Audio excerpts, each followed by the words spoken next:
சிவனையும் பார்வதி தேவியையும் சூரியன் 7 நாள்கள் ஒரு சேர வழிபடும் அரிய சூரிய தலம் பனையபுரம் என்ற சிற்றூரில் அமைந்துள்ளது. அருள்மிகு திருப்புரவார் பனங்காட்டீசன் திருக்கோயிலே இச்சிறப்புக்குரிய தலம்.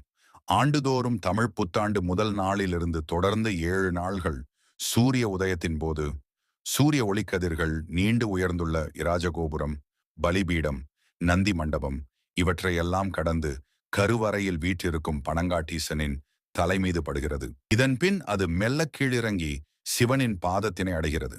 அதே வேளையில் அண்மையிலுள்ள அருள்மிகு சத்தியாம்பிகை அம்மனின் தலைமீது ஒளிக்கதிர்கள் விழுகின்றன. பின்பு அது மெல்ல கீழிறங்கி அம்மனின் பாதத்தினை அடைவதுடன் அன்றைய சூரிய பூஜை நிறைவு பெறுகிறது.